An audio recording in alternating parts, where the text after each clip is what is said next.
prolonger cette session bien-être avec vous. Cette fois-ci, Stéphanie Nicolian, vous êtes sage-femme et acupunctrice à Ajaccio. Est-ce que vous pourriez tout d'abord nous rappeler ce qu'est l'acupuncture ? Alors l'acupuncture, c'est une des techniques de médecine traditionnelle chinoise, donc une technique ancestrale qui date de plus de 4000 ans. Et la théorie, c'est qu'elle va être basée sur un équilibre énergétique, ce qu'on appelle le qi, ou plus connu, le yin et le yang. On va essayer de maintenir ou de trouver un équilibre entre ces deux énergies pour être en bon état de santé ou pour rétablir un bon état de santé.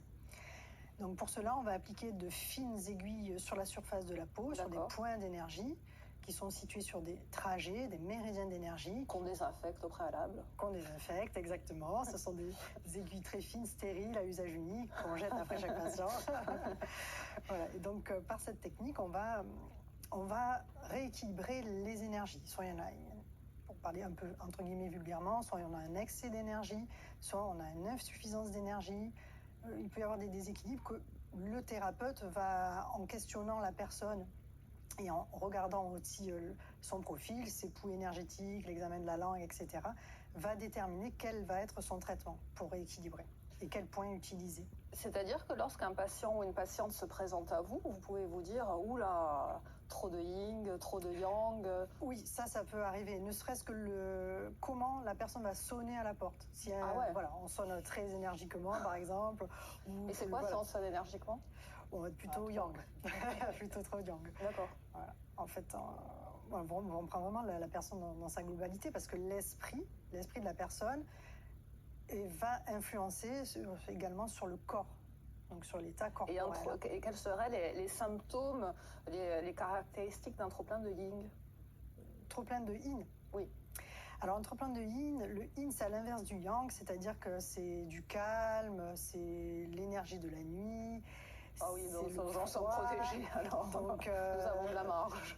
Voilà, donc quelqu'un qui a trop de yin, il va falloir rééquilibrer pour donner un peu plus d'énergie. C'est peut-être un état de dépression, par exemple, où on a une apathie, on a du mal à faire les choses le matin. Voilà, Quels sont les principaux maux que peut soulager l'acupuncture ? Alors, de façon... donc déjà, tous les troubles de l'esprit, donc j'allais dire les angoisses, l'anxiété, les troubles du sommeil.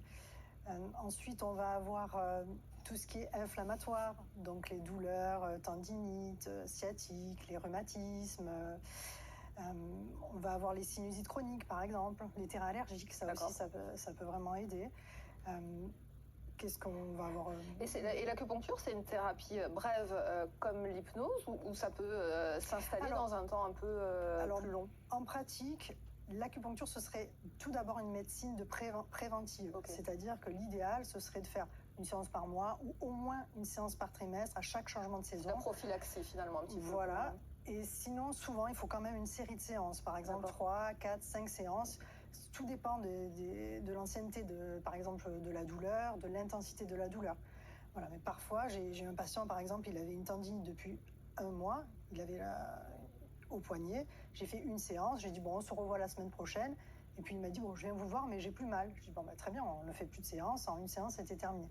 Mais voilà, souvent, il faut quand même une série de séances. Vous parlez des maladies, un petit peu du moins des maux de l'esprit. Pour une petite anxiété, elle est modérée, voire sévère, il faudrait compter combien de séances ? Alors, c'est difficile à répondre à cette question parce que tout dépend va tout dépendre. Est-ce qu'on est sous traitement ? Quelle est la cause ? Voilà, il faut aussi traiter la racine, on dit en médecine chinoise. Donc, est-ce qu'ils font une thérapie à côté ? Est-ce que nous, on va calmer l'anxiété, mais si on ne règle pas la racine de l'anxiété, quel est le problème de l'anxiété ? Elle va revenir, donc il va falloir retraiter, donc ça peut durer longtemps. Oui. On va demander à France Battine ici si elle est sensible à l'acupuncture et à l'hypnose. Je n'ai absolument jamais fait ni l'un ni l'autre, mais ça résonne un peu quand même. Ce que j'entends m'interpelle.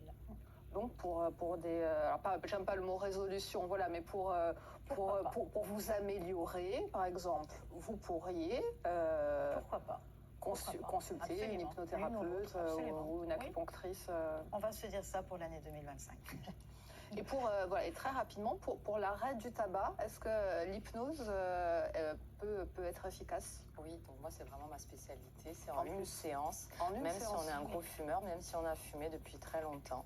Et l'acupunctrice pourra le témoigner, que ça enlève tous les effets indésirables. On peut continuer avec des séances d'acupuncture derrière. Tout à fait, pour apaiser les émotions, être moins irritable, ne pas se jeter sur la nourriture en compensation.